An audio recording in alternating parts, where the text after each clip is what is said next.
ہاں جی، good evening.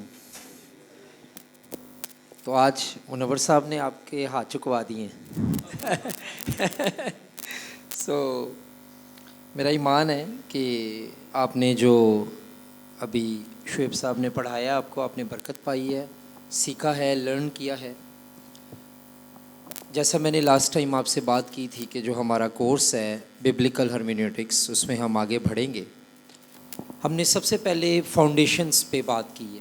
ہم نے بات کی بائبل کیا ہے، بائبل کیسے فارم ہوئی، وہ بائبلی کتب کیسے وہ فہرست مسلمہ کا حصہ بنی، اور ابھی اس پر فیوچر میں سیمینار بھی ہو رہا ہے، تو اس میں مزید ڈیٹیل میں ہم سٹڈی کریں گے۔ اور ہم نے بہت ڈیٹیل میں چیزوں کو فاؤنڈیشنل لیول پہ دیکھا ہے۔ آج جس چیز میں ہم انٹر ہو رہے ہیں یا جس چیز میں ہم داخل ہو شروع کرنے لگے ہیں، ابھی تک کے جو 4 5 یا 6 لیکچرز ہوئے ہیں وہ تمہیدی اور بنیادی تھے۔ وہ ایسی فاؤنڈیشنز تھیں جس پر آپ کی جو تفسیر ہے وہ کھڑی ہے، اور اب ہم تفسیری کام کی طرف بڑھنے جا رہے ہیں، یعنی ریئل ورک جو آپ نے کرنا ہے۔ اس لیے آج میں بائبل میں سے بھی کئی مثالیں دوں گا، باحوالہ سٹڈی ہوگی کہ اگر یہ بات یہاں ہوئی ہے تو یہ بات اس کے کانٹیکسٹ میں کیا ہے۔ پرابلم کہاں آتی ہے؟ علم التفسیر میں جو سب سے بڑا ڈینجر ہے وہ کیا ہے کہ ہم کسی بھی ڈاکیومنٹ یا کسی بھی کتاب کو بائبل کی جب لیتے ہیں تو یا تو اس کے ایک خاص حصے کو پکڑتے ہیں، یا اس میں ایک لفظ کو پکڑتے ہیں، یا اس میں ایک لائن کو پکڑتے ہیں، اور اس کے گرد چوگرد تفسیر کر دیتے ہیں۔ یہ تفسیر کا نہایت ہی غلط اصول ہے اور غیر بائبلی اصول ہے۔ یہ ببلیکل انٹرپریٹیشن کی جو ہے وہ مثال نہیں ہے۔ یہ ہم نے اس کو یہ چیک کر لیجیے، ایسے کر لو، ہاں چینج کر، ٹھیک نہیں، ٹھیک ہے، اب کوئی بات نہیں، اگر آپ کرنا چاہ رہے ہیں تو کر دیں یار، یہ پرابلم نہ کریں، چلیں جب تک وہ کریں۔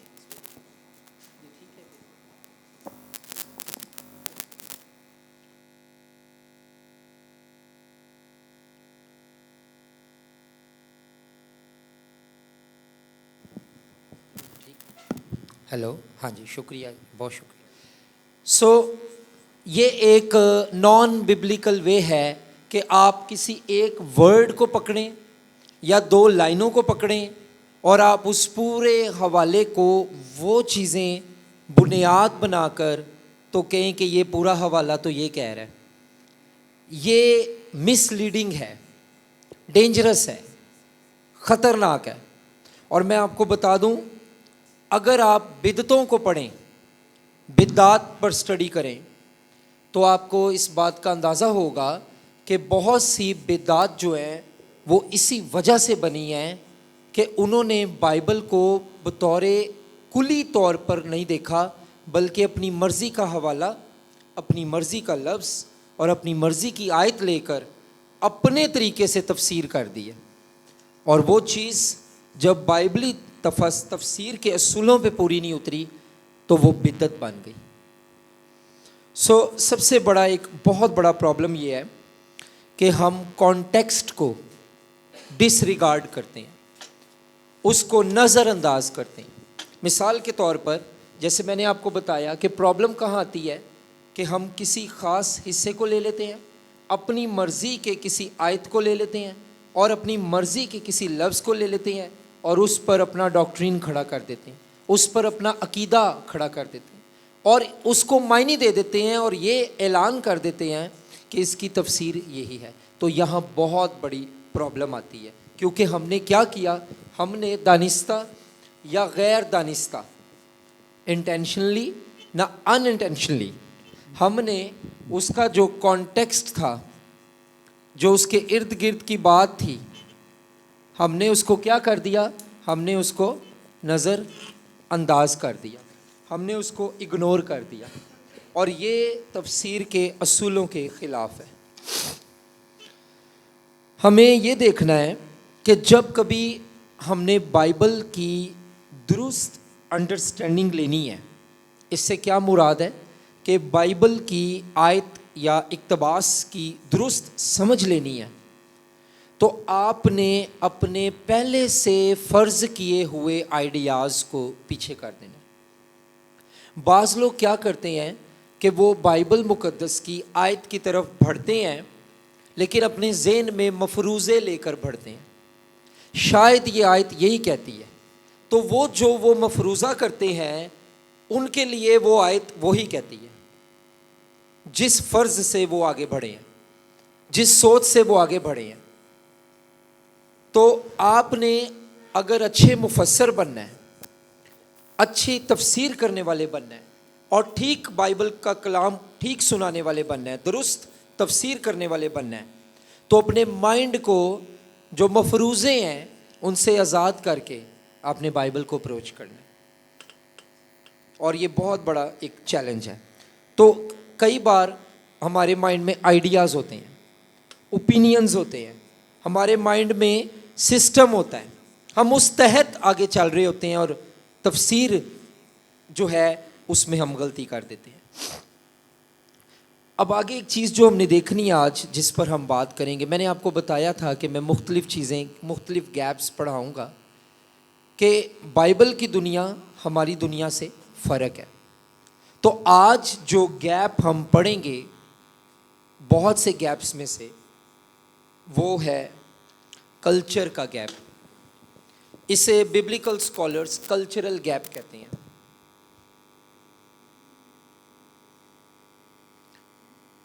کلچرل گیپ یعنی ثقافت، تہذیب و تمدن کا گیپ۔ کیا مراد ہے اس سے مراد یہ ہے کہ بائبل مقدس کی جو دنیا ہے، بائبل مقدس کی کتب کی دنیا جو ہے، جو تھی، اس میں جب اس مصنف نے اس کتاب کو لکھا تو اس کا کلچر فرق تھا، اور جو ہم قائرین ہیں، پڑھنے والے، ہمارا کلچر فرق ہے۔ اس سے فرق کیا پڑتا ہے؟ سوال ذہن میں یہ آ رہا ہوگا کہ سر اس سے کیا فرق پڑتا ہے، بس سیدھی سیدھی بائبل سناؤ۔ فرق یہ پڑتا ہے کہ بائبل مقدس میں بہت سے حوالہ جات ہیں، اگر آپ ان کو ان کے کلچر میں رکھ کر تفسیر نہ کریں تو آپ آج غلطی کر لیں گے۔ اب کلچر تو یہ بھی تھا کہ جو زناکاری میں پکڑا جائے وہ شہر کے پھاٹک پہ لا کے اس کو پتھر ماریں، تو آج کیوں نہیں مارتے؟ زناکاری میں کیا آج لوگ ملوث نہیں ہیں؟ کیا پکڑے نہیں جاتے؟ کیا سامنے نہیں آ جاتے؟ آج کل تو ویڈیوز ہی جو ایسی کئی وائرل ہو جاتی ہیں، تو ان کو سڑک پر لا کر پتھر کیوں نہیں مارے جاتے؟